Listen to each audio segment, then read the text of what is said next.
Come and fly away with me. Come and fly away with me. Come and fly away with me. Come and fly away with me. Don't you be afraid, everything will change. You and I jumping off the edge. They say dreamers never die. So come and fly, come and fly, come and fly away with me. We're rising, we're falling, we're making moves. We're climbing, we're soaring, 1,000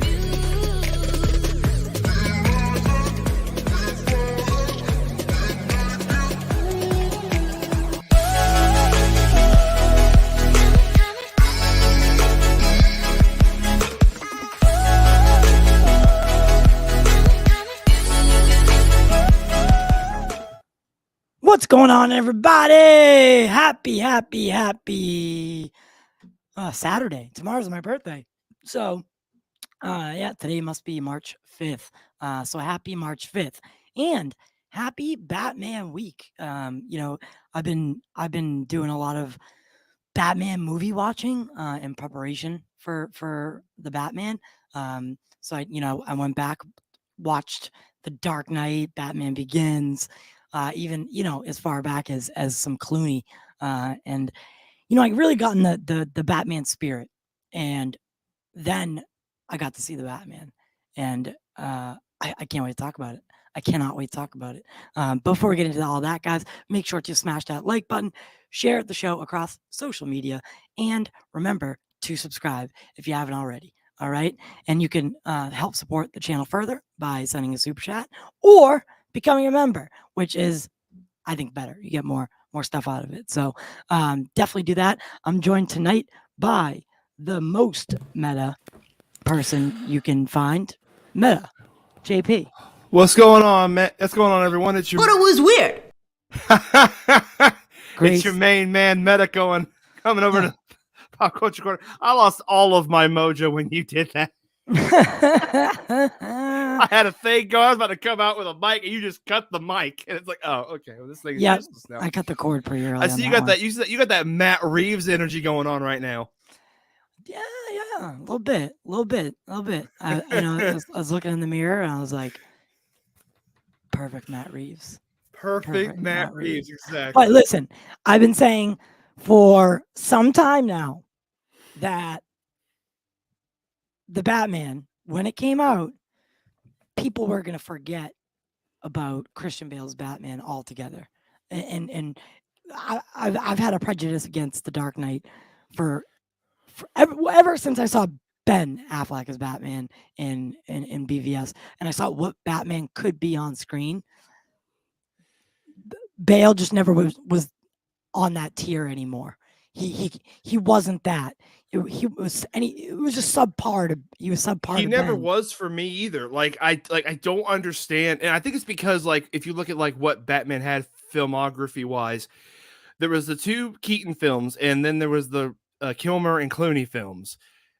That's not consistent. People can say, "Oh, they're all canon," but WB has come out and said they're not now. But we haven't seen a consistent Batman like the Nolan trilogy before, and so to a lot of people, that's why it was definitive. So yeah, I understand that, but and this is one of my biggest criticisms of Bale is that voice, is the voice he did, the voice that he put on. And yeah.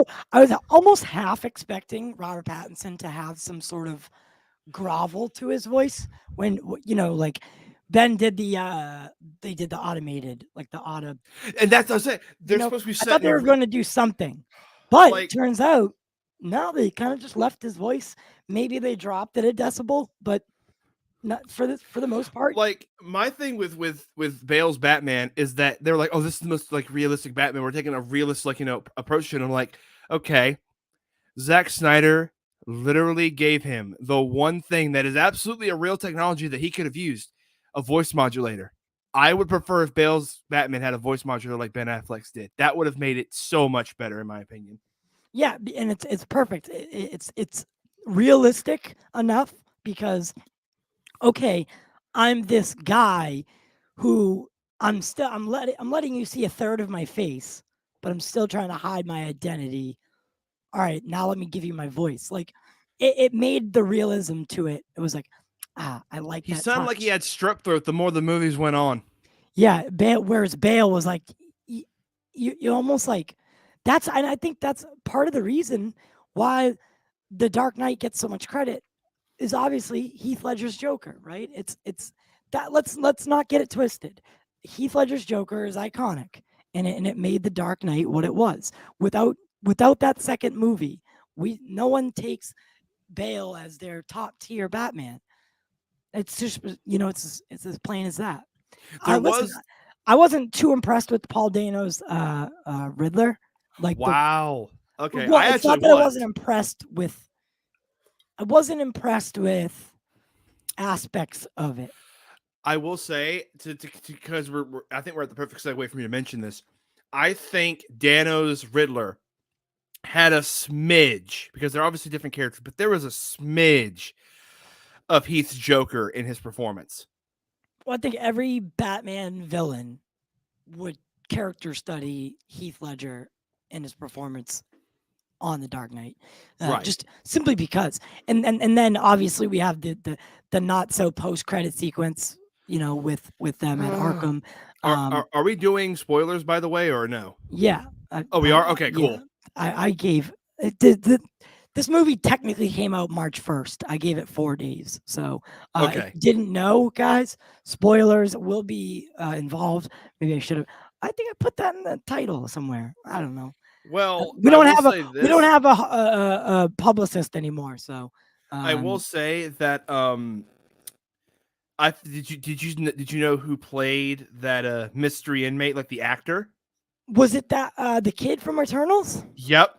Yeah. So I don't always remember forget his name. Hold on. It's like, Barry Keoghan. yeah, and I noticed because I was looking for him throughout the film. I was Yeah. waiting for him to debut throughout the film, and then turns out, are you hearing that feedback? I'm not hearing any feedback. No. And then turns out we were never actually going to see him fully. We were going to hear him, and then and people had put it together already that his casting was peculiar, like with Well, Reeves originally said he was supposed to be a cop or a member of the force that's like in the comics, but well, they that was a trolled lie. it. Yeah. They trolled you. So what I mean, it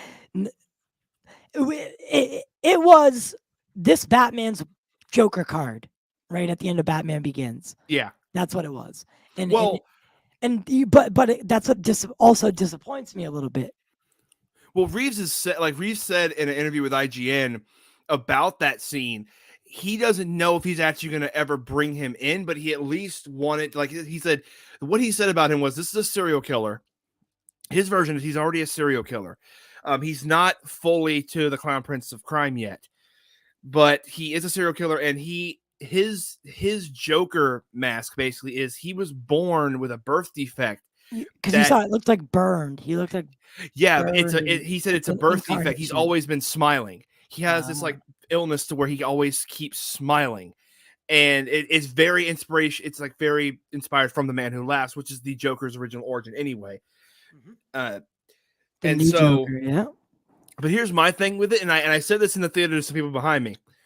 With every Did you talk Joker, to people during the movie, or did you just wait? What? Did you talk to them during the movie? Oh no, after the movie. Okay. After the I'm sorry. I'm not one of those people that talks during a movie. I would have had to kick you out right now. No, I enjoy the film and then discuss. But I told him, I said, with every Joker, the laugh has to be it's a part of the character. And with his laugh, it just sounded like a normal guy laughing. So if that's like if we hadn't seen him go full Joker yet, okay, that's fine. But that laugh, if they do bring Joker into a later film, which I want to say this now, I don't think they should. By the way, I don't think they should. We've been Jokered to death. We'd have 3 Jokers. Well, no. It's not that you shouldn't do it. It's the fact. It's how you do it, right?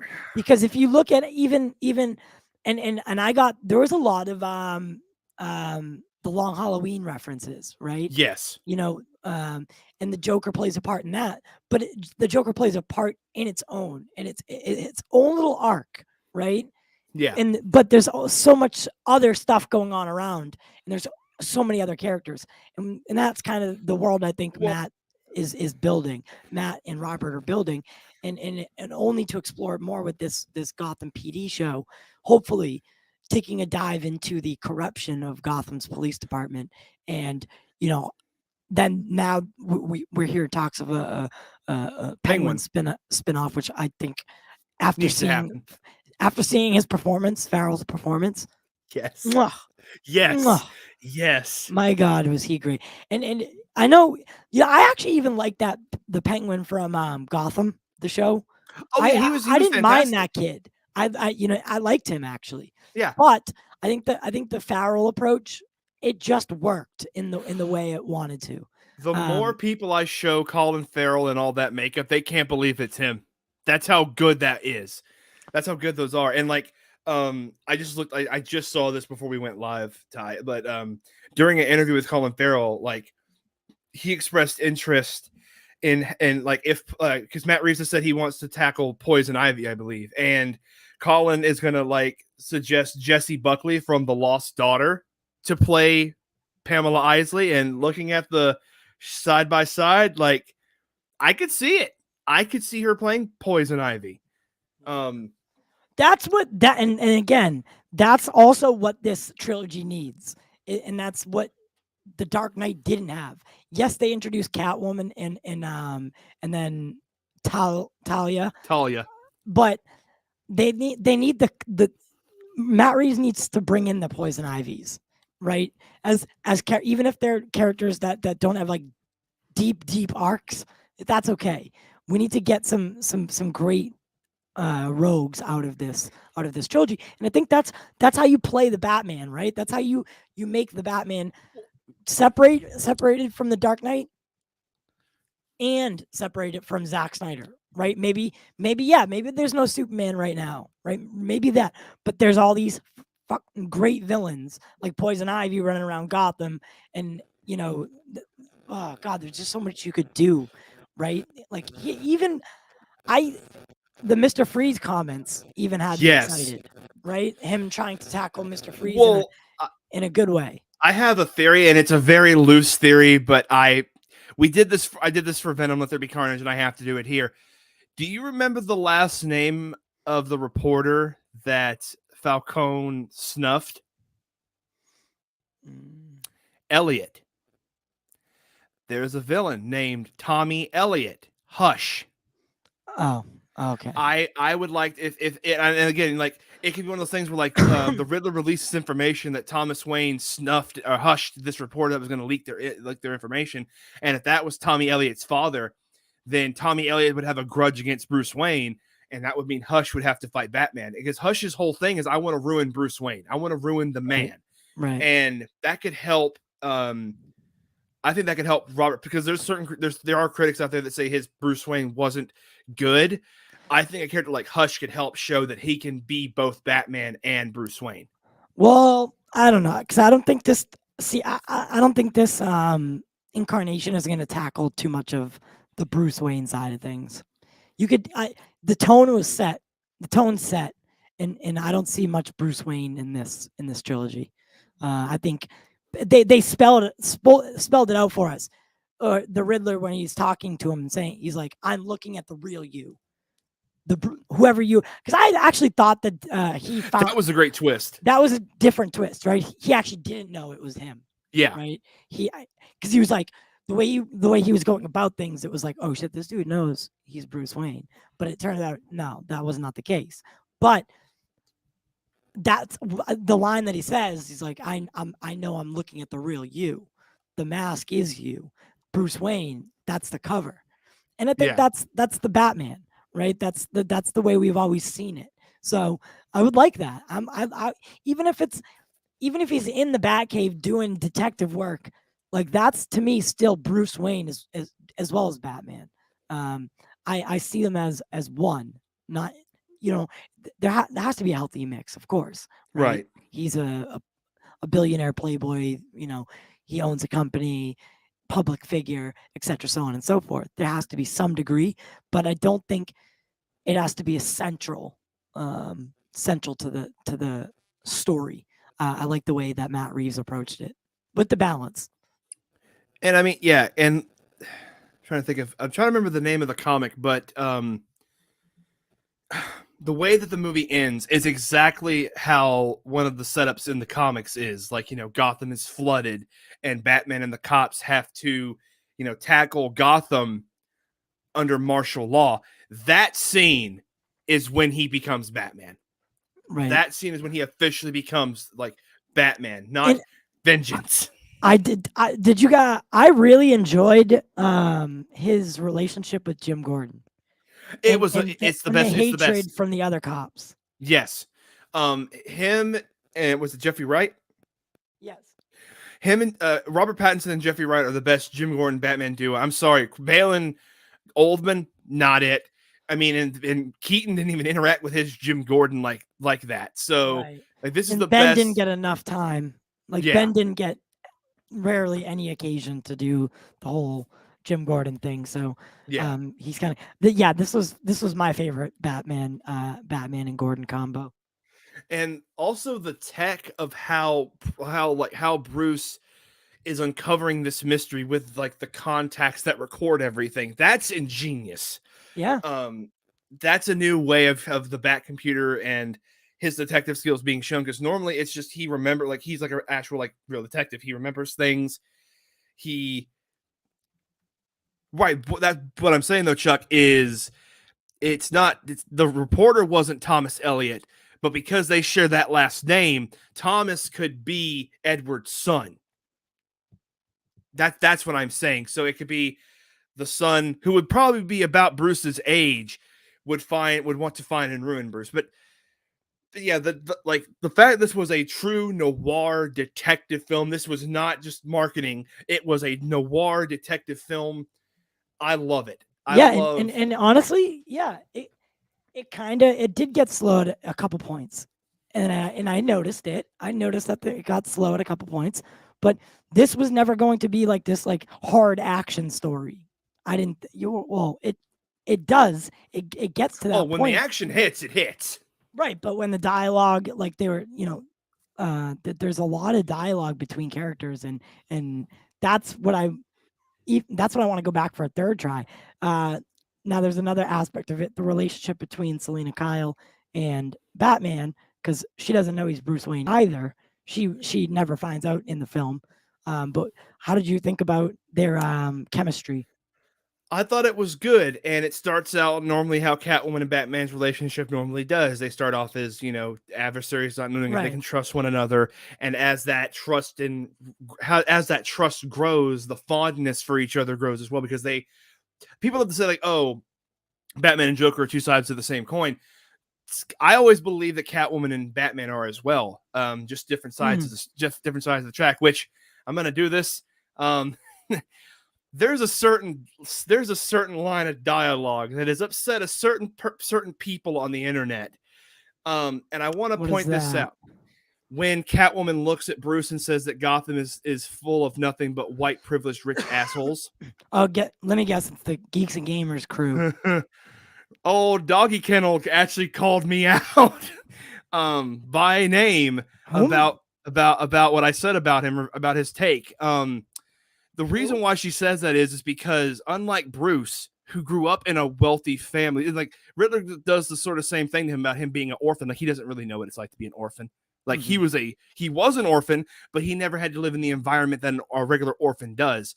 And Catwoman's basically saying the same thing to him as Bruce. He's like, you don't know what it's like to have to, you don't know where your next meal is going to come from. You don't know how you're going to survive on the streets when like 9 other people are literally, trying to do the same thing. And it's every man and woman for themselves. Mm-hmm. There's a struggle to that. And that's her point of view. That's how her upbringing was. And that's why she says what she says. She's bitter and has a right to be bitter because of how Gotham is as a city, which Gotham is a character in this film. And that just, Matt did what did I say? Fantastic. I said that already before. That Yeah, Gotham always has to be a character in the story. And in this story, Gotham was a character. Not a huge character, but it's building upon itself. And like I said, I think shows like the Gotham PD show are going to expand upon the city in itself. The city being a living, breathing thing, Okay. because it spits out these horrendous people, or churns them out almost. Like, why would you ever live in Gotham? It sucks to live there. Yeah. Right. Like Why would you ever buy property there? Who would ever live there? I And saw. it doesn't make sense why people stay, but it's like the same thing. It's like, well, it's like New York, right? Or New York, or something like, or Chicago, Any big city. Detroit, right? Especially right now with it's, and art will always imitate life, right? Yeah, we're talking about fairy tale creatures like Batman, but in reality, that's what's so relatable about the Batman character is he really he stands for the right things, and like stands up against corruption, right? And on a daily basis, that's all we hear about is corruption, right? Right. Corruption from above. It's truly, this movie just it moved me on a different level. Oh yeah, and like some of the takes that I've been seeing are not actually awful at all. Like there was one that pointed out, remember like when everyone was getting casted, like the internet kind of roasted it a bit, and Yes. that person was like, I don't think we have any right to criticize casting from here on out because this cast was absolutely phenomenal through and through. Yeah, on paper the cast doesn't look as good. I think on paper the cast is like, would this work? And it was definitely a risk. But I think they definitely succeeded on building relationships between the audience and the characters themselves. Because now we want to know more about Oswald Cobblepot, right? Right. We want a spinoff with Colin Farrell's Penguin. Like, but before, with the marketing and stuff, we could tell that he was going to be a good, well played character. It's Colin Farrell, kind of delivers on, what he does. Yeah. So I was banking on it being good, but I didn't know how much I was going to want to invest time into his character. And I really love the rise of the Penguin because it's a story of like misery. It's a story of it's almost poetic in a sense, right? Yeah. He's a very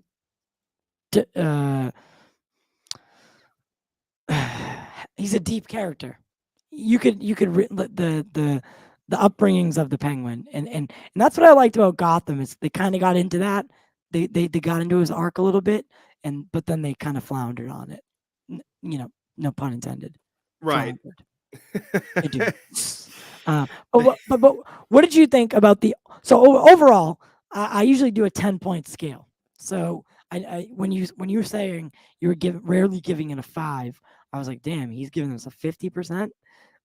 We do a 10-point scale here. So if you had to give it a 1 to 10, The Batman 2022, what is it? 10 out of 10. Jesus Christ. It is even 10. It is a behind, and this will always be my favorite because half nostalgia, but I also think it is also equally a good Batman film, Mask of the Phantasm. And it does count as a theatrical release because it was released in theaters. Mask of the Phantasm will always be number 1 for me, but I think this is my favorite live action Batman movie. I mean that wholeheartedly. That is the Oh God, not the Bast Man. The Bast Man. I just typed that up. I'm the trash man. Can you tell? Oh, Danny DeVito's the trash man. So that is the Batman scores. Literally, you can't even take this seriously. Anyone who gives anything a 10 out of 10, you can't take them seriously because there's no way anything gets a 10 out of 10. That's it. If anyone's a Barstool sports fan here, they'll understand my reference. I do 10 out of 10. I don't normally give out 10s. My skill system is up to 5, and it got a 5 out of 5. Like I don't normally give that out. I've only out of all the reviews I've done so far, I've only given one thing a 5 out of 5. Zack Snyder's Justice League. That got a 3 out of 5. Was a 9.1. It was a 3 out of 5 for me. The Batman was an 8.9. So they're right on the border of each other. So, oh wow. Yeah, so I gave the Batman an 8.9. I rounded it off to 9 for like social post, but in reality it was an 8.9. I definitely think it was slow at parts. The score was spot on. Oh my God, shout the out music. Shout out to my boy Mikey G with the fire soundtrack. The theme was god Definitely tier. better than Hans's score for the Dark Knight trilogy. Yeah, and everyone loves the Dark Knight trilogy score, but this was so much better. It was so much. I went to so I've seen it in Dolby and IMAX, both. Well, IMAX isn't really regarded for their sound, but Dolby, they are, and the Dolby version of it, the sound was just, oh my god, like it was perfection. It was perfection. If you wanted a template, and here's the thing, and the DCEU, how many times do I have to say this? Look around. The proof is everywhere. The writing is on the wall. And I don't know if anyone noticed, but at the beginning of the movie, they the first time when I saw it when I did the early screening of it, I didn't get to see this part of it. But when I went theatrically, I got to see the little beginning intro that they did with the other characters, like the Flash, Aquaman, and Black Adam. And of course, they had Robert Pattinson's Batman. They could have taken that opportunity to showcase Ben, but they didn't. And they could have taken that chance to showcase Michael Keaton, but they didn't because they haven't done it in the trailer. They're pushing Robert Pattinson as the Batman. That's it. It's plain and simple. The Flash is going to be, we know. The Flash is going to really tell us what the future of the DCEU is. But for lack of a better term, I've been saying it for a while, the movies that try to connect like the hardest fail the worst. The ones that live amongst themselves and can stand alone, don't try to reach into this big universe, for WB are the ones that succeed as far as DC goes and try to prove it wrong.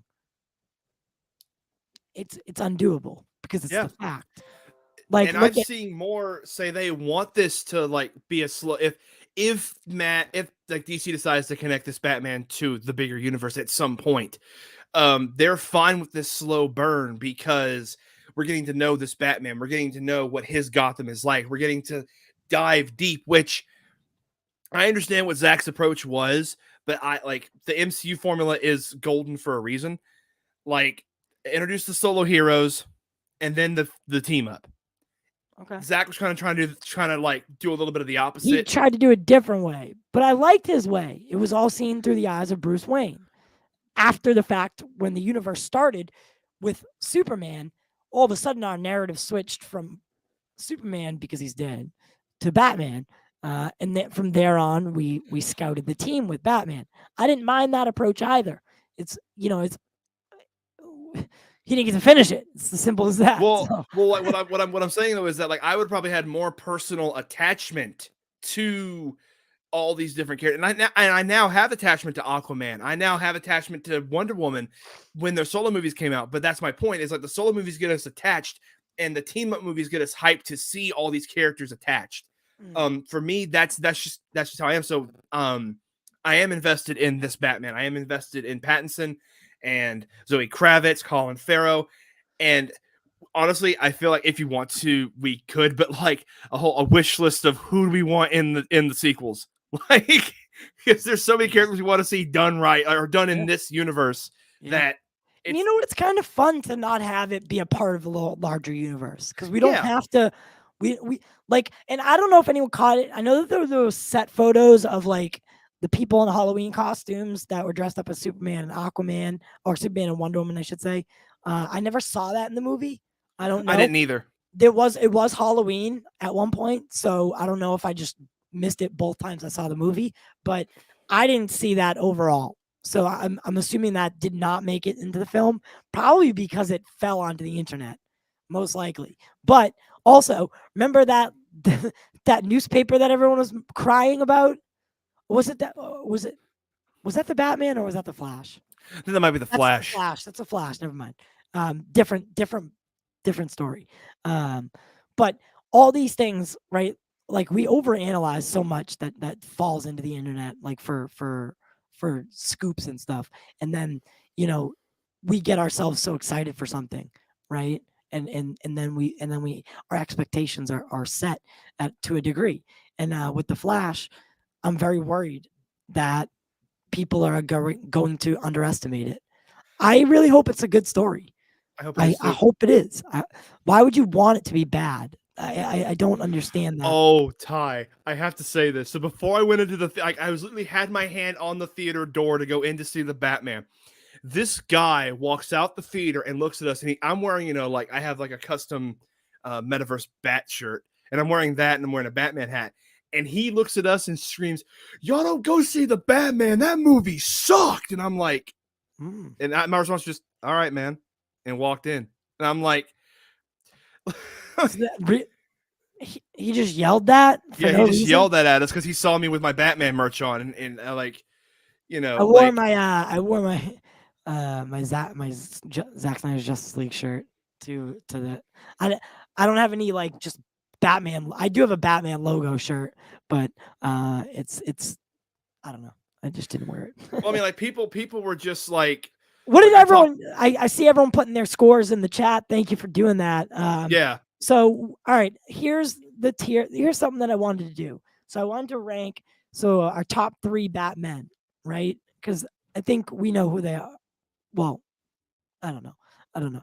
But for me, Ben Affleck is still my favorite Batman, and he will always for right now, he will remain my Batman, the one that I want to see go on do other things. right. However, Pattinson's Batman did deliver on a lot of the promises and a lot of what I wanted, and I'm Yeah. happy. I'm happy with the outcome. I will And say also, just to add this real quick, because this is something like you Then mentioned Ben there's Affleck and like hockey pads. We went from this to this, And then to and then to this. It's like WB starting to. You can see WB realizing, oh shit, people like dark gritty. We just have to do it right. yeah, We just have to let creatives be creatives. And Yeah. that usually helps. Like this Batman had so much more story to tell, to do. Oh, I agree. Like I was gonna say though that like this may be the first Batman movie that people are saying this for multiple different reasons, but it's like, oh, this film understood the character. For me, this film understood the character. Batman doesn't kill a single person in this movie. Yeah, I did watch for that. They did a good job about it. There were a couple times when they were fighting in the scaffolding of the it's like the Jumbotron, Yeah, the thing I- in the middle of the I arena. love that. Like they made. I it to thought he where, was like, gonna kill some motherfuckers up there. What's funny he is did that not. they swerved around it. They're like, it's okay, so he's not going to kill them, but that doesn't mean he can't They dodge used- the bullets to kill each other. Yeah, they use like the Arkham technique. Yeah, they use The that Arkham- dodge There mechanic. was a lot of Arkham feel to it. It did have a good Arkham because I've been for anyone who doesn't know, I got a PlayStation. Woo! And I'm playing the Batman games again right now. Just the Arkham ones? Yeah, I started with Origins just for fun, because I don't Okay. have to, you know what I mean? I can just jump right into the story. Yeah. Where you're often running towards Black Mask. Yeah. So I really got a lot of Arkham vibes out of the Batman as well, which I really like, the Detective Vision style stuff. Let me offer a recommendation. Cinematography for this film, like you said earlier, Oh yeah. was amongst this. What superhero movies need to do is they always need to keep adapting and expanding and building upon, right? We don't want the same cookie cutter stuff, and I think the Batman did it leaps and bounds for how you can do something. Oh yeah. Like, There were points where I thought it was rated R, but I thought it was just the entire thing, and I'm like, 'cause I'm seeing kids in my theater, and I'm like, what the hell? And I'm wait, this it's isn't not rated rated R. R. But there's a lot of feel to it. It was graphically pleasing, and the story was what really sold me, the way that they portrayed it, because the cinematography of the Batman, if it's put together wrong, that story might fall or falter, right? Yeah. It might be boring. I don't know who edited it. Who edited it? See, we don't have a producer anymore, so I have to find all these things. Like I was gonna say though, Ty, as a recommendation, video game wise, a lot of inspiration I got from this as well, and even the bat suit itself. Oh yes, more. Yeah, another thing I wanted to talk about. But go ahead, continue. I was gonna say, look up the two Batman Telltale games. Those are just the gameplay is secondary. It is a point and click mystery, but it is a mystery. You're finding out like Yeah, I know they are. yeah. I was like, I think you would love those two. They're both fantastic. Yeah, okay. I'll definitely try them. I wanted to get into the Spider-Man and the Avengers. I know everyone said the Avengers sucks, but extra camera. What does that mean? Share an extra camera? I can do 2 cameras in this bitch now? Wait, what? What do you mean you could do 2 cameras? It's if I had plugged in a second camera, it would allow me to share it now. Watch, I'm gonna do it. Hold on. I know we're doing a Batman thing, but I really just I gotta test this. Do your thing, man. Do your thing. Look, I got cameras right here. I'll just plug one in real quick. We'll see if we can get a double angle out of this. Do your thing.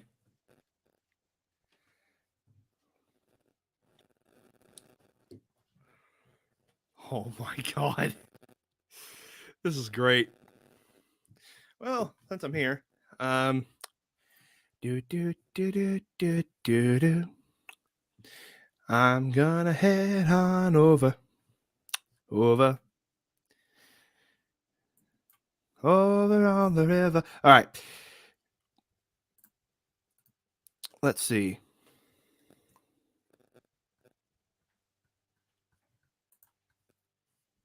I'm looking in the chat via YouTube.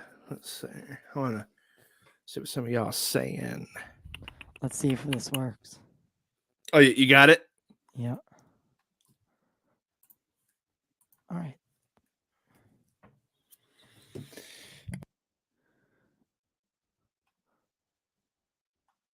Huh. Look, now there's 2 of me. Nice. That's so weird. That changes the game on StreamYard. Yeah, as far man. as how you can film things. Now Yeah. you could really do some trickery with StreamYard. That's really bringing the post-production value up on it. Because you could do right if I was doing something alone, solo, right? Say we take meta out, right? And then we'd go to full screen on me, but I want to in production, right? I want to switch.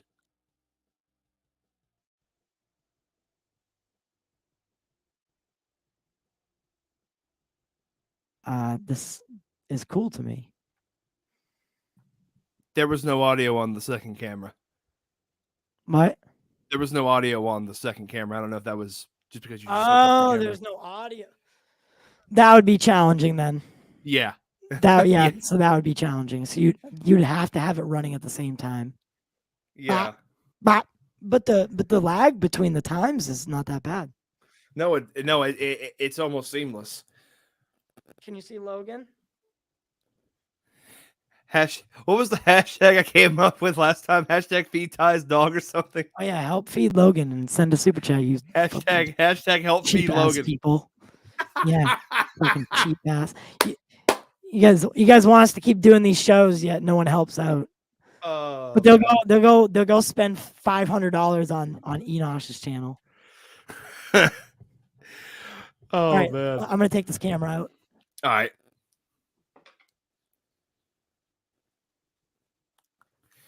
Ba ba da ba da ba ba da ba da ba ba da ba da ba da ba ba ba ba.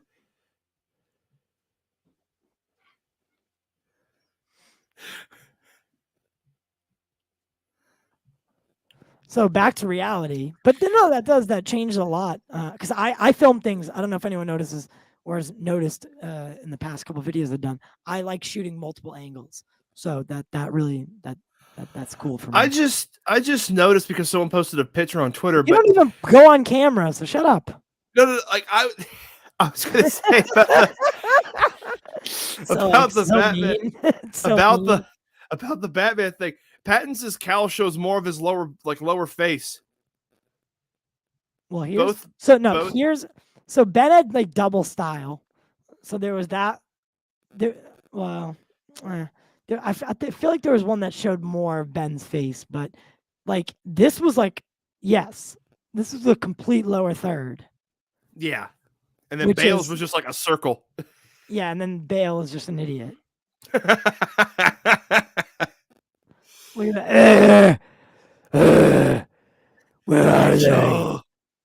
Where are they? Oh, like I said, like I have him when he drops that guy. I have that as as a drop for my Oh, channel. really? It's so funny. It's so funny to me. You can't make this shit up. No, Swear to me. It's so great. The Dark Knight will always live amongst good Batman movies. Like it's if it's on TV and you're just like scrolling through and you need something to watch, listen. The Dark Knight, Batman Begins, or The Dark Knight Returns are all films that are good. Christopher Nolan doesn't make bad. Well, he doesn't. Yeah, I was about to say he makes like, dude, like I just think that as a director, he's so overhyped. Like he has some good films. I'm not saying he doesn't, but not everything he makes is Casablanca. You know, like. Thank you, Tyron. See, the dual camera. If only we could just like get the audio thing working. Well, I would. Yeah, I don't know. I don't know about that. They would. I don't know why introduce that feature without having a way to have dual audio. That's another. See, that's a whole another beast. I don't know. That's different. So, but back to Batman. So back to Batman. Right. You know, for me, like I said, still Ben Affleck #1, but Robert Pattinson is now #2 on my list of Batmen, and I really want to. I want to see now. Nothing. The Batman 2 is not greenlit. Just for anyone who doesn't know. Now, how quick do you think we hear about an announcement? Oh, very soon. This movie was projected to make like 90 million and something like that. Like it's supposed to like make numbers. I think we'll hear about it. That's what we were doing before that whole camera thing. That's what I was doing.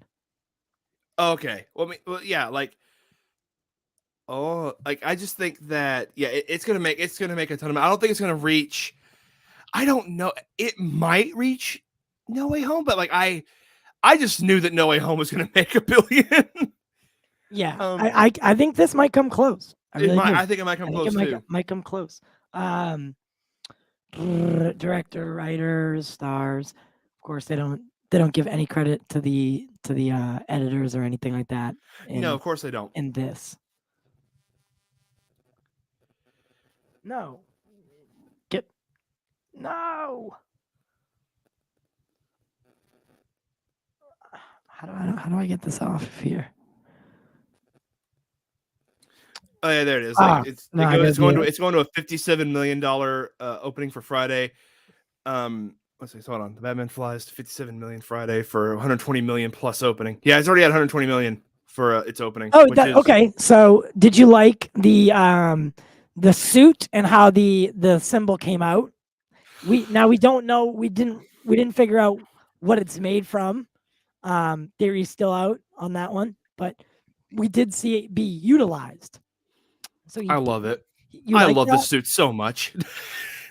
So his suit, for me, I think a lot of the problems, looking in on it, like when I was looking at people reacting to like the marketing for the movie, a lot of people had complaints about the suit, but I thought the suit actually paired really well with his Batman for some reason. Oh yeah, it did. It kind of like the bat suit, every bat suit, and the Bat mobile. Oh my god! Like the Batmobile was one of the most criticized things before the movie came out, and that scene with the Penguin in that car chase is one of the best Batman sequences I think I have ever seen in a film. Like, For ever. sure. Like, it's so good. Yeah, and they shot a lot of they shot a lot of like one cut scenes, like where it would last a really long time without a cut, and I really like those takes. Yeah. I'm a real big fan of it. So I really liked that whole, and then I really liked how it wasn't just marketing when the cars flipped and they show Batman walking up like upside down. Yeah. They kept that in there. I like that because That shot is fantastic.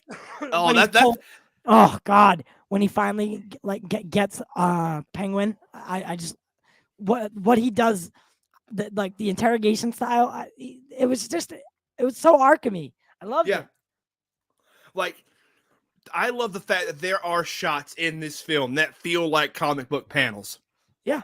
That is like, and that upside down shot is one of them. But there are so many, and oh my God, this again, the cinematography. Okay. We're back on the debate real quick for superhero movies at the award ceremonies. It's like the Oscars and stuff. If this does not win, I don't see any other film this year beating the Batman cinematography wise. I don't. This film was I want to see immaculate. I also want to see what people are saying on Rotten Tomatoes, because I don't really care for Rotten Tomatoes scores, but I do keep track of them. I'm curious as to where the Batman's at 85% on Rotten Tomatoes. See, now that's more in line with my score, as opposed to Mine. yours. I'd have to. And that's fine. That's fine. Are we going to read some of these? Like, are we going to read the press reviews, or are we going to read the fan reviews? Because the press reviews, some of them were just absolutely nonsensical to me. Yeah. It's,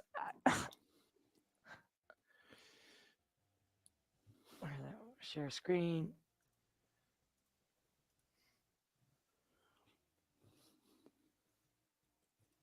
There she is. So 85% on Rotten Tomatoes, 91. So, right in between. So this movie is this is where the audience and the critics really come together. See, and that's a good thing. This is an overall. This is a win for DC as a brand, right? Yes. As a brand, look at DC and their most recent films. The past, what? What are the last 3 films that DC put out? Zack Snyder's Justice League will count. Birds of Prey. Was that in the last 3 though? Oh, I'm sorry, Suicide Squad. Oh yeah, so the Suicide Squad, yeah, Zack Snyder's Justice League,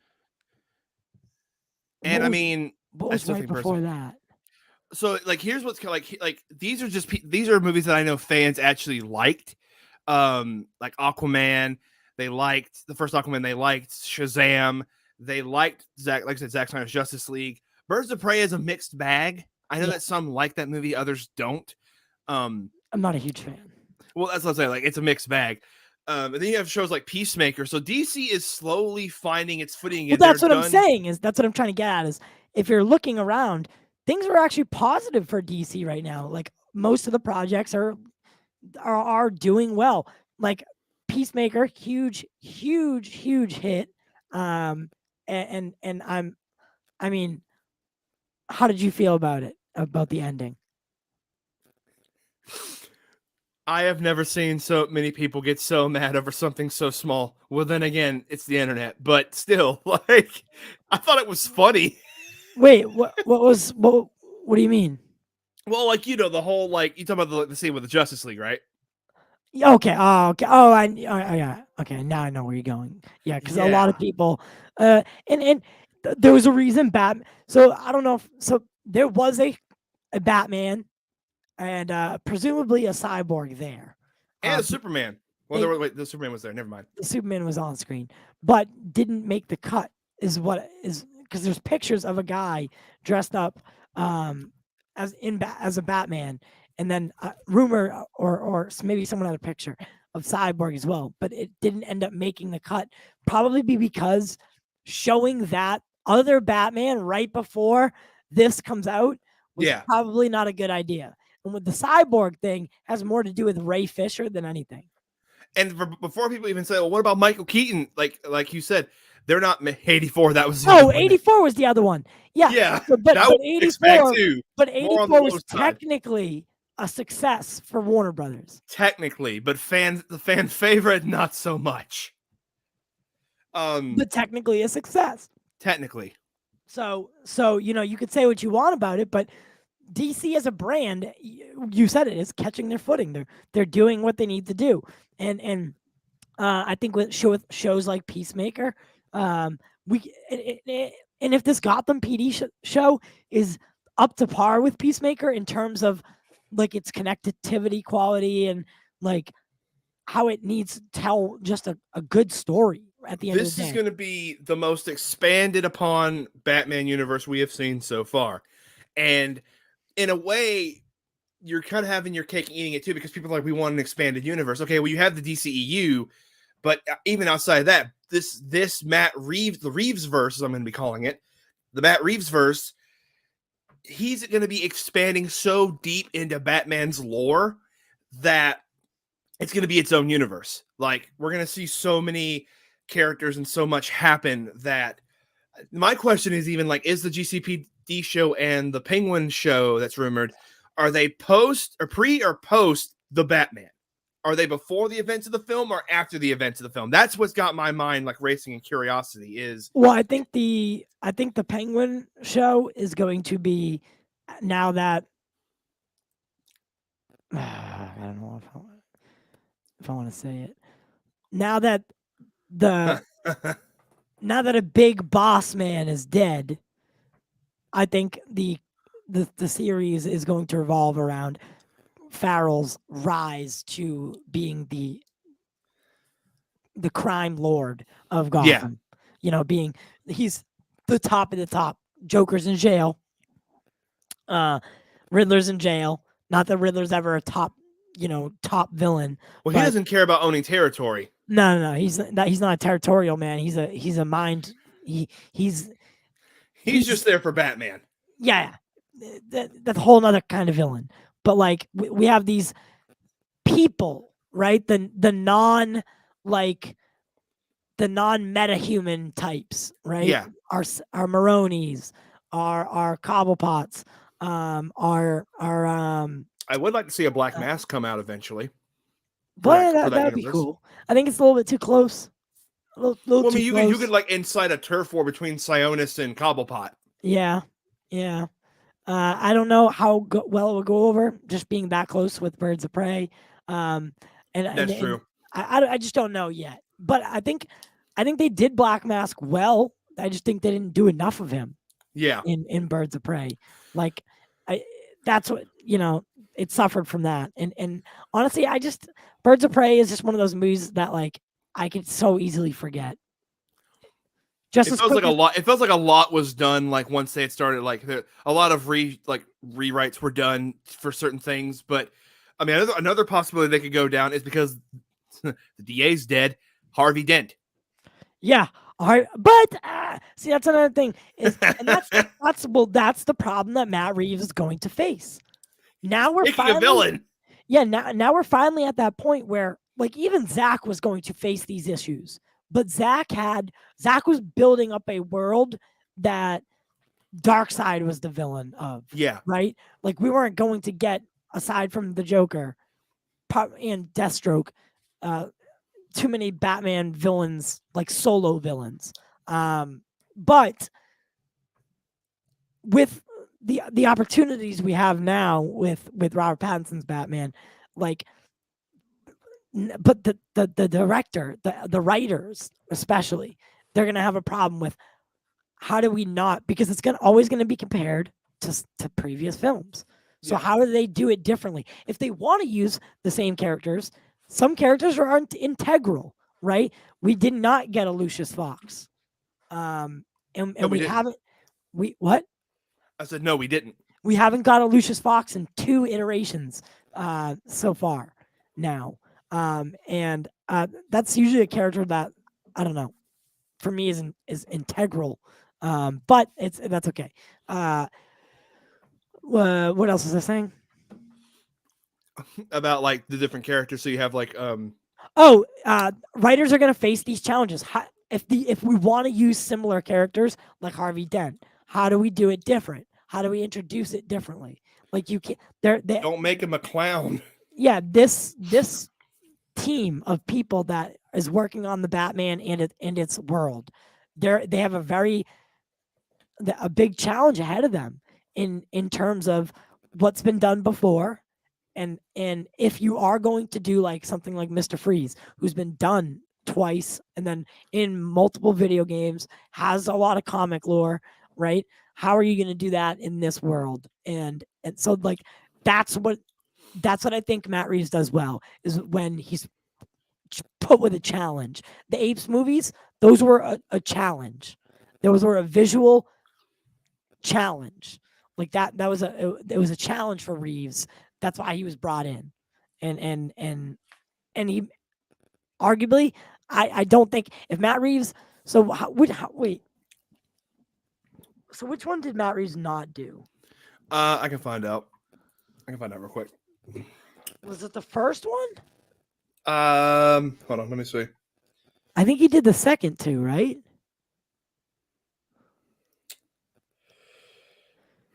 Yeah, and we didn't get enough Alfred. I think Alfred served his purpose in this movie, though. You think so? I think he did. I loved oh God, I don't know why his name's He's funny enough. He is in the Planet of the Apes films as the I know. He's in everything. Andy Serkis. Andy Serkis, yeah. So Andy Serkis is one of my favorite people in the world. So, dude, I don't know what you don't hear feedback. Oh, that time I did hear feedback, and that's why I turned down my mic, just in case it was me. Okay, he did not do Rise. So, Rupert Wyatt did Rise of the Planet of the Apes. Let me see. So is that the first one?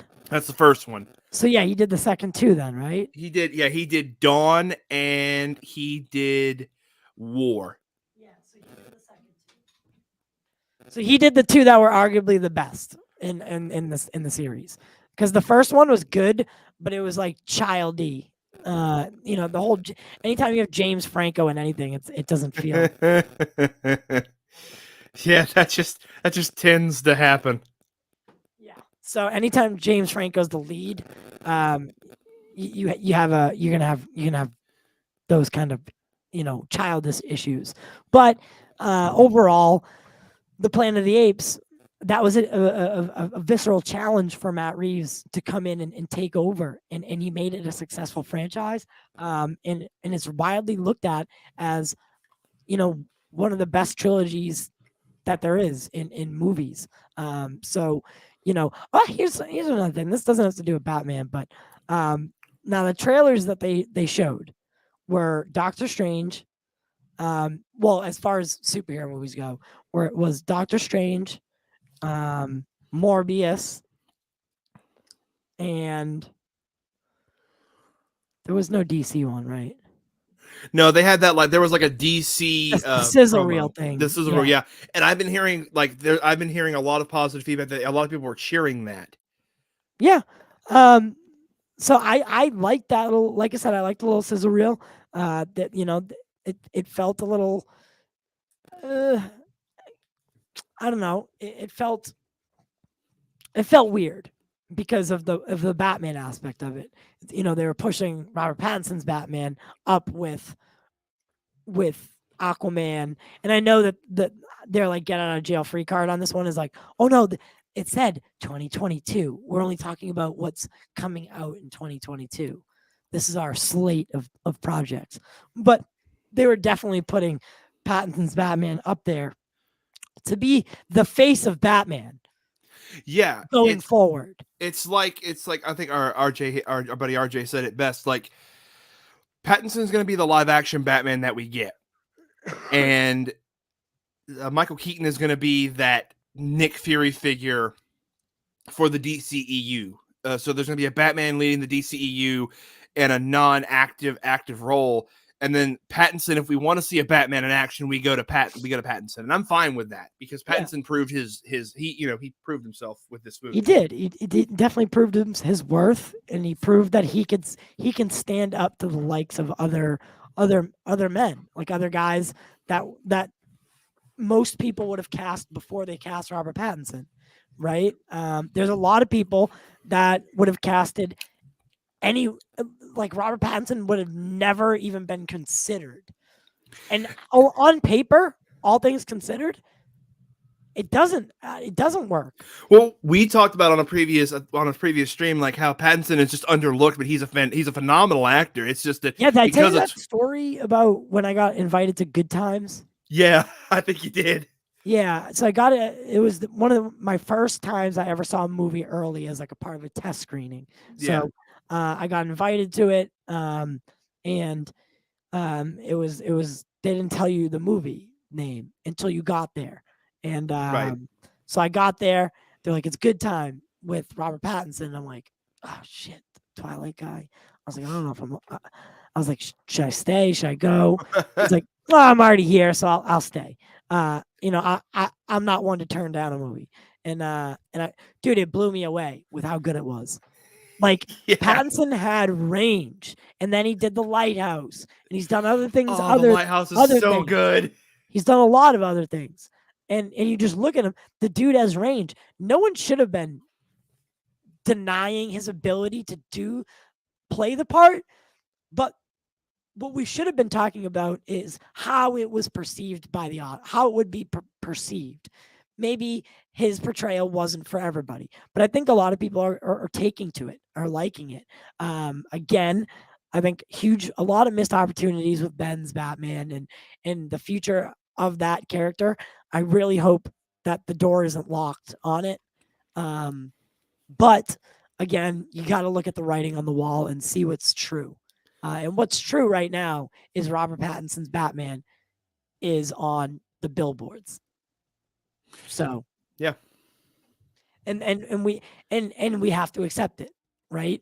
So we'll see. The Flash, dude, I'm telling you, the Flash is a legit pivotal, and I would like to do so for the Flash. I really want to do an expansive deep dive leading up to it and then after it, because I think the Flash is going to change the fabric of the DCEU, and there's going to be a lot to digest. They do have a lot.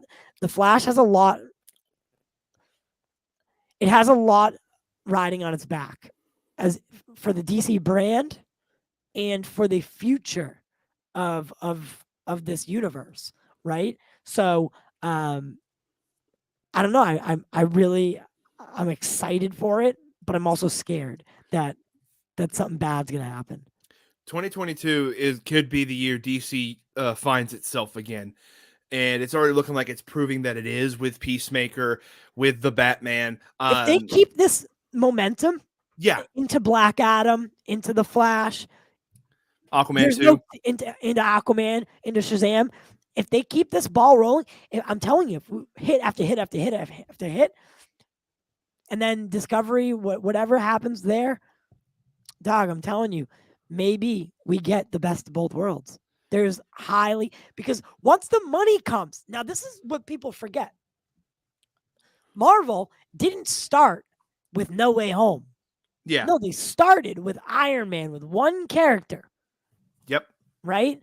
And once they were able to take a risk like No Way Home, they did it.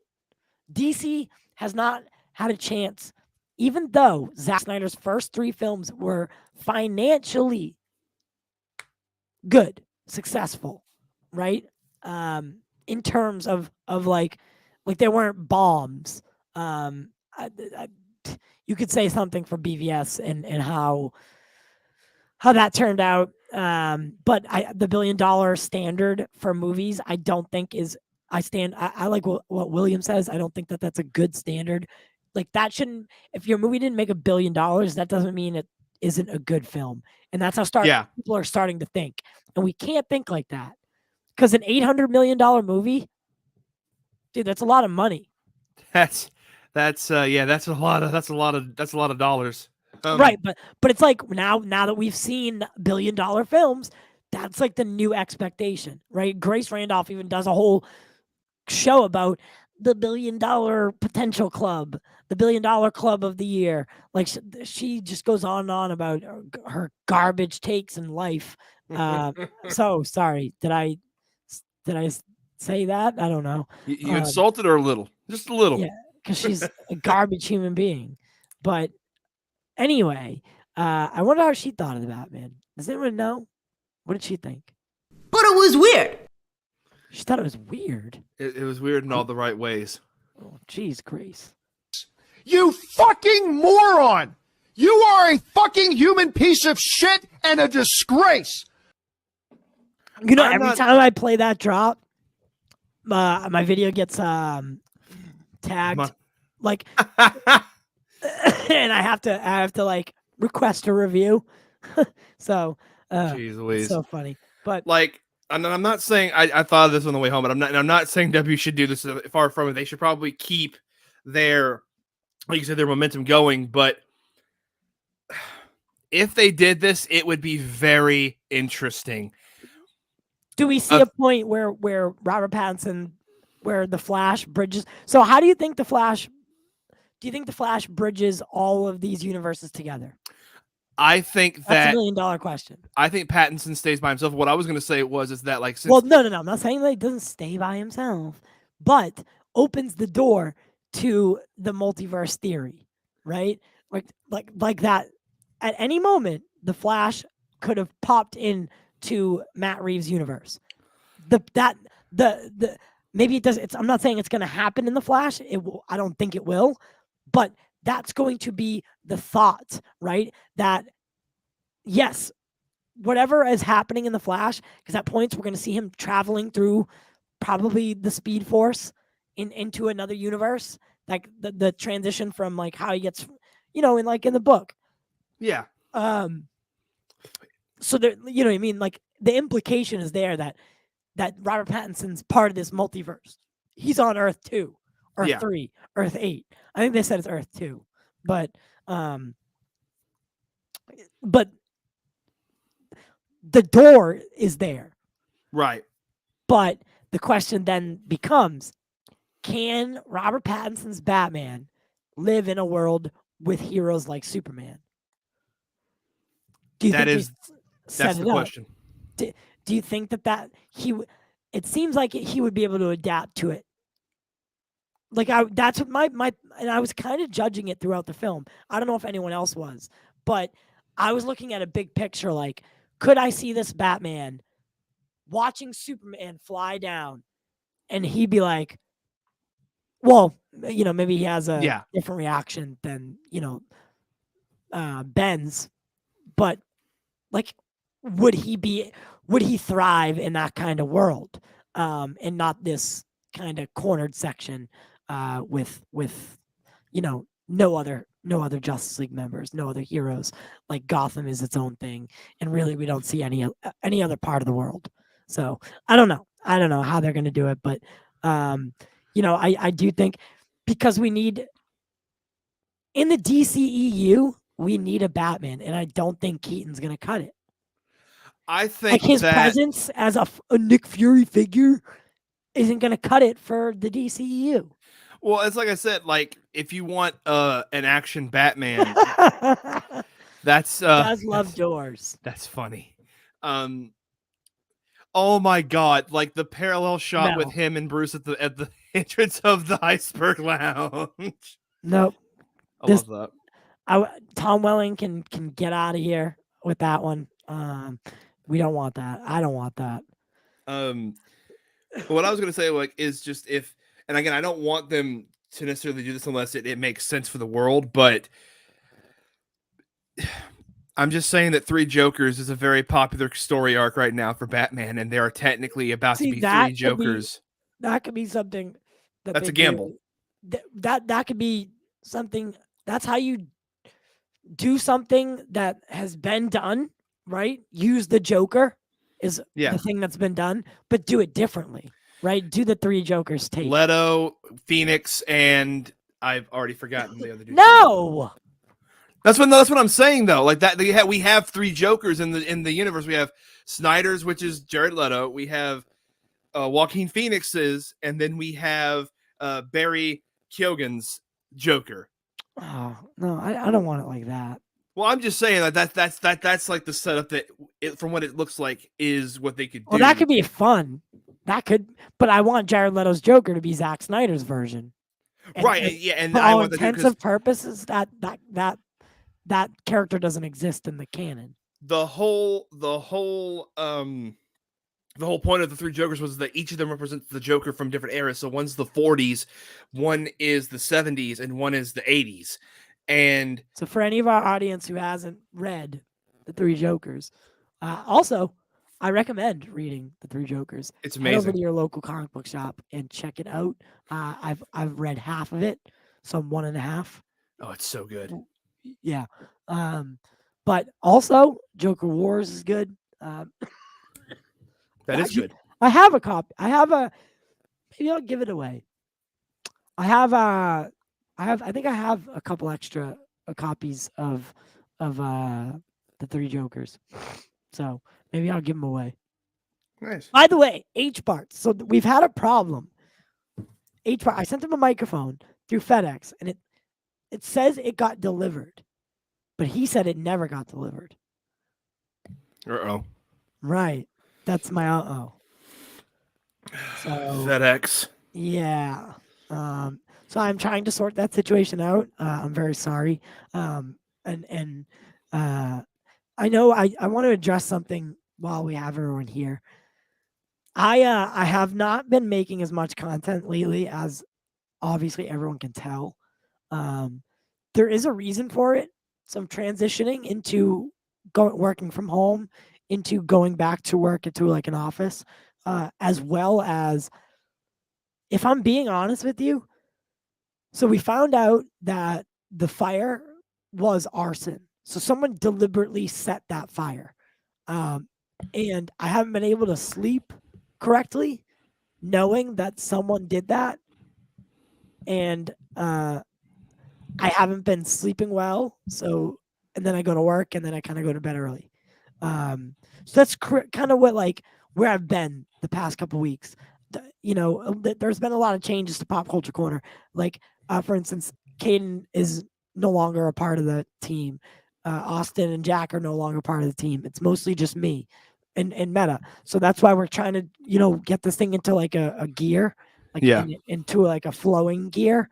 But for me, I've had a lot of challenges lately. Ones that I'm facing, and that night's, I don't know if anyone's ever experienced something like what happened to me, but I mean, it wakes you up and it keeps you up, because now I could take you on a little tour, but I don't want to. So if we go that way, right? I have my like media room, because I have a living room upstairs as well. So I fell asleep on the couch in the media room. The only reason that I was able to get out of the house, because the smoke alarms weren't going off in the house, because the fire was taking place in our driveway, but next to the house, right? So the house was being like hit, but the smoke alarms weren't registering it right away. And they never actually did, by the way, which is crazy to me. They never went off, not once. That's nuts. Right. And the only reason I got out of the house that night was because the tenant that was upstairs was smashing the door that comes downstairs, because I have it locked, and because downstairs no one else is allowed down here. It's just me. So I have a coded door. They don't know the code, so they were smashing the door to try to wake me up, and I finally woke up. But if I was in my master bedroom with the door shut, I would have never heard them. And it's been keeping me up at night. Shit, man. Yeah, that's. So if anyone thinks I've been sporadic lately, I have been. honestly, I haven't been feeling like when you know that someone can just walk up and do something like that. Dude, I've never seen a fire like that. The whole car was up in flame, like 10, 20-foot flames. And Shit. there's 2 propane tanks sitting right next to it. And then another car. And then the house. Well, my house is on the other side. A lot of things could have went wrong that night. That person could have killed me. Could have killed me and my family that night. And a lot of people. And yeah, so that's why I've been slow. Like I've half produced a video, so which will be debuting soon. But like it's not intentional, and I just want to say that that's kind of where I'm at right now. And my birthday's tomorrow, so don't expect anything tomorrow. I'm spending the day with the lovely lady. Don't expect anything from this guy, but I'll be filling in to give content to Pop Culture Corner for tomorrow. Yes, that's why we have Meta. So what are you gonna be doing tomorrow? I'm thinking about doing a review for Uncharted, since that's Oh, a gaming. Dude, What? I've been hearing bad things.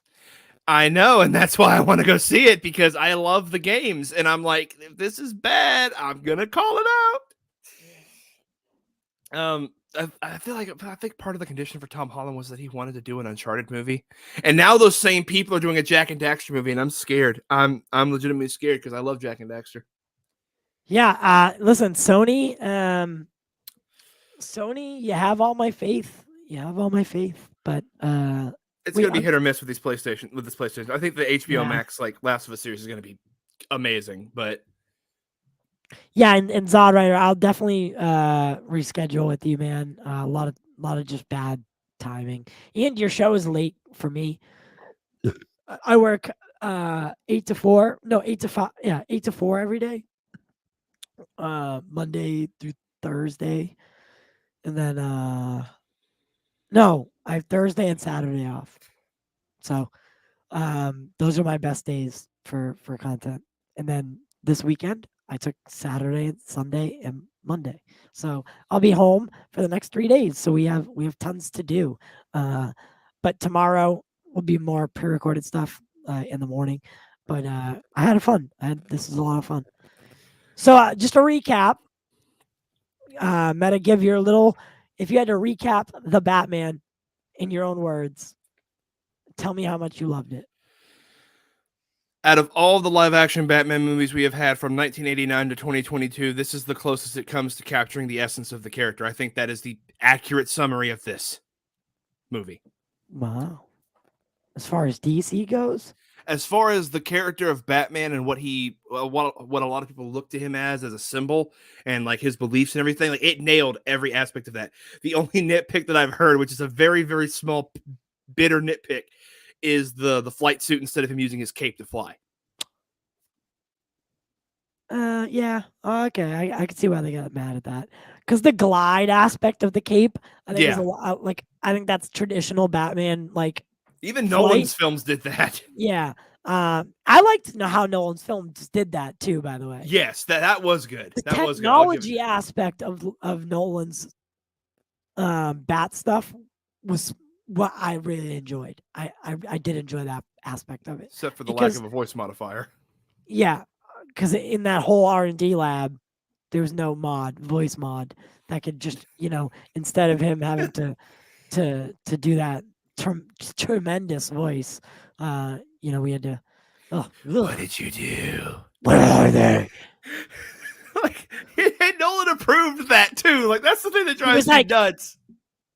It was like take one, day one. And in Batman Begins, it's not that bad. It's in The Dark Knight that it got worse. I know. And that's what a lot of people forget is in Batman Begins, it wasn't really like that. That's why it's so weird. Because in the first one, it was like, all right, kind of normal. He just changed it a little bit. You could tell he deepened his voice. It was a grumble. Yeah, it was like a lower, like he was monotoned and at a lower decibel. Like when he does the "I'm Batman" to his version of Falcone, "I'm Batman." That's fine. I'm fine with that. But when you go like below that, like you're gargling rocks. Like, Yeah. what are you doing, dude? Yeah. Oh God, Christian, what were you thinking? He doesn't even know what he's thinking here. He was like, did I What's the do scene this? again? What's the scene again? Line. Give me the line. No, I'm just kidding. Shout out, Christian Bale. You're the man. You are a tremendous actor. But I just don't think Batman was for you, man. Hopefully, you'll be better as Gore the God Butcher in Thor 4. Woo! Can't wait. Even though Gore is going to be like a heavy CGI character, I hope they definitely attribute Bale's likeness to it. So, Well, they did for Thanos and Brolin. The more yeah, films you can Thanos tell is it's in, Brolin. yeah, Brolin. So I like how they do it. How do you think Black Adam looks? I think Black Adam looks really. It looks like the Justice Society is trying to recruit him. Well, I didn't find this out until recently that Black Adam is like an anti-hero in the comics now. For the longest time, he's been a Shazam villain, which is interesting to me. I think that, which makes me also think they're going to pull a BVS with Shazam 2 whenever Black Adam and Shazam meet. And I'm like, please don't do No, that. Black Adam's definitely going to start as a villain. Yeah, as he should. I think he should. I'm just saying, like, we've like. Hey, thank you for the spam. I appreciate it. How do I explain this? At least with Venom has a history of being an anti-hero. He has his own like comic line from the 90s that you can pull from. Morbius, I don't know how that's going to work out. Black Adam, I'm interested, but I don't know how that's going to work out. It's good. You know how it's going to work out is because the Justice Society is in it. That's probably how. And that's the Without Stargirl. For real, the JSA is going to be a heavy focal point of this movie because it's never been done theatrically. Yeah. And the characters are amazing. Like if they do these characters right, which I think from what it looks like they got them. People are really wanting Pierce Brosnan's Dr. Fate. Dude, Dr. Fate looks fire. Atom Smasher. Fire. Bam, on it. Hawkman. I think we get a quick his with wings the wings expand. So he looks good. More. And then there is one more. Why can't I think? Let me see. Oh crap. Just Society has so many members. Let me see. Oh my God, there's Atom Smasher, Hawkman, Dr. Fate, and there is one more. Hawkman, Atom Smasher, Dr. Fate, Isis. Oh, okay, yeah, Isis, yes. Yeah, Isis is the other one. And then there's Cyclone. So there's Cyclone and Isis. Those are the other two. But everyone is really looking to Atom Smasher, Dr. Fate, and Hawkman to like be the characters that stand out the most. Yes. So, I would have loved that they added the original Green Lantern to the Justice Society. That could have been a good way to invert it with the Green Lantern show that's coming to HBO Max. That could have been a good backdoor pilot for that. That would have been great. Like an Alan Scott. No, it would have to be an alien. It would have to be a predecessor to Hal Jordan. I mean, it would have to be been because I don't know. This is taking place in like 1800, right? What's his name? Crap. Alan Scott. That's what I'm thinking of. It's too early. I guess. Yeah, I guess. It's way too early. It would have to be like a some like no name, like, it could be, what's his name? Who comes before him? God, now we just sound like idiots. It's just no. It's because there's literally so many Green Lanterns. Like, of course, the most famous ones are Jon Stewart and Hal Jordan. No, I'm talking. So there was the person, the alien before Hal. Hal is I always forget. He's a character that I like, but I always forget the name. It could be him or whoever was before him could be the Lantern that like shows up in Black Adam. Robin Sur. Abin Sur, thank you. Yeah, Abin Sur could be could have been the Green Lantern of this, because his species, they could canonically just say his species lives a long time. Yeah, and either that or because we see the battle for Dark Side, and in both iterations, there's a Green Lantern. Yeah. In one, he gets murked. In one, he gets murked and his ring comes off, and it flies away. So presumably going to choose, its next host. Oh, in the animated one, Darkseid just But, blew up the planet. Right. But no, I think there could be a lot of potential for Black Adam, and I do think what the main proponent that's going to get people in the theater is The Rock.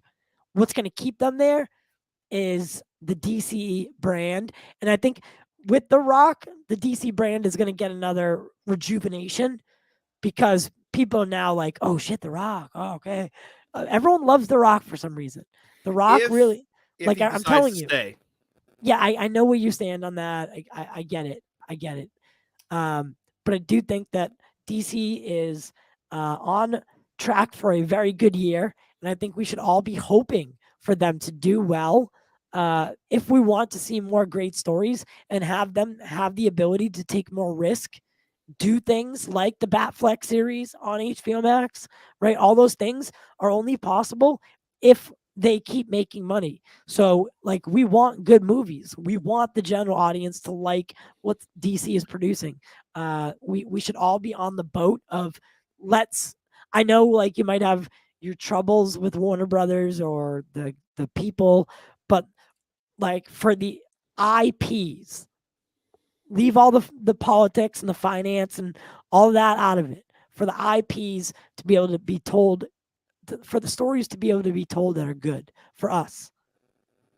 That's what we need. That's all we need. That's the sake of it. That's it. Take all like the hatred for Walter Hamada out of it, right? All that's going to be in the past, hopefully soon. So we should really be, lighting our torches for DC, and we should want them to do well.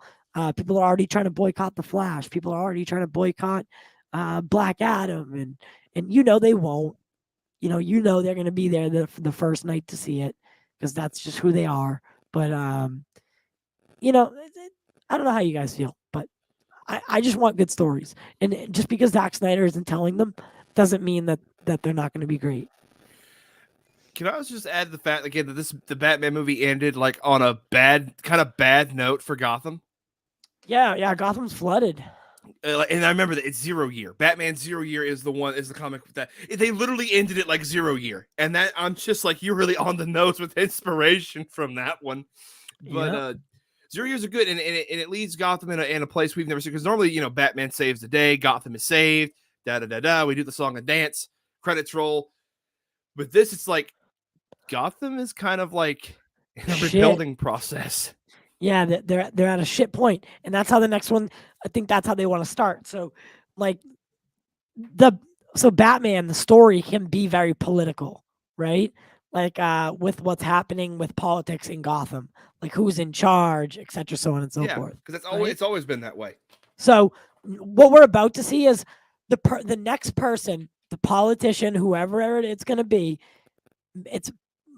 I would put a good amount of money on Harvey Dent being that character, coming in and being the Gotham's hope, Gotham's light. Yeah. Just like how they White do Knight. Yeah, just like they do in the comic books, the animated films, and previous Batman movies. That's how you do Two-Face. He is Gotham's light. He's the savior gone bad, right? And that, hopefully we get that story too. I hope we get all stories. I'm excited for the future of the Batman, and I'm excited to see Ben Affleck and Michael Keaton on screen in the Flash. I'm excited for DC, and I hope you guys are too. Even though this really does remind me of Justice League when he saves the Russian family. How did you feel about the eye things? The eye things. they're orange and they go down over his eyes. Oh, like the visors. I mean, that's in the new Suicide Squad Kill the Justice League game. So I mean, if it works, it works. Yeah. I know that most people aren't fans of the visors. Like, I think he looks fine in that photo personally, but I just was He just has, reminded out of all the Flashes that we've ever seen, even animated, he has the weirdest run. I I've just been don't saying like his this. run. His run is stupid. Like, I'll take Grant Gustin's running over Ezra's running. I don't know why. Again, Marvel handled speedsters but better than DC, and that's a shame because the Flash was on screen before the Eternals even came out. Yeah. I hope that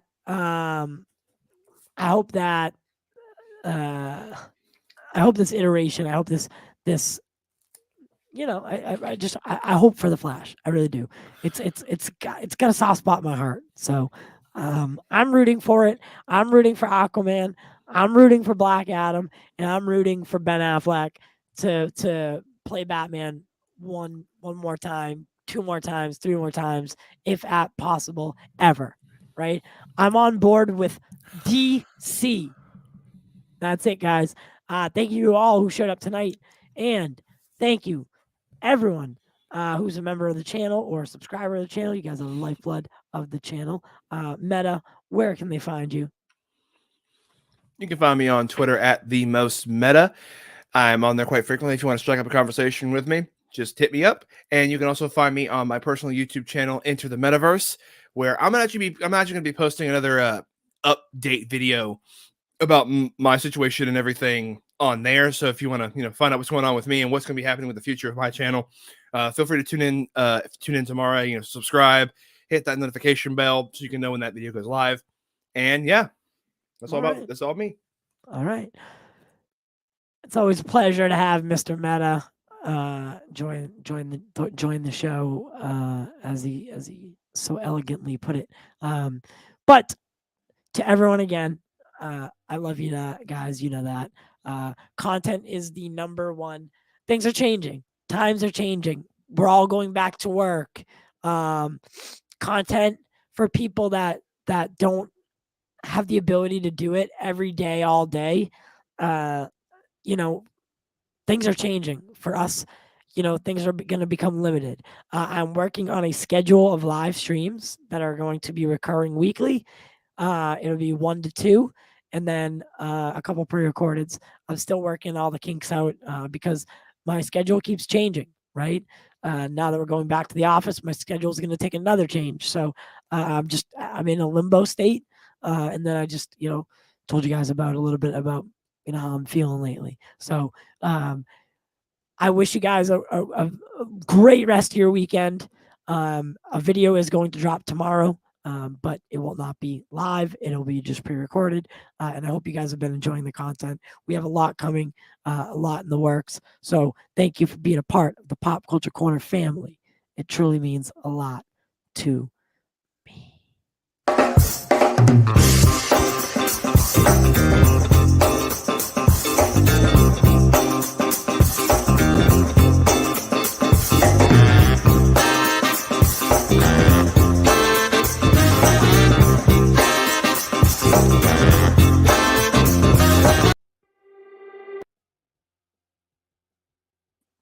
That was not supposed to end like that. I hit a wrong button. You can't make this shit up.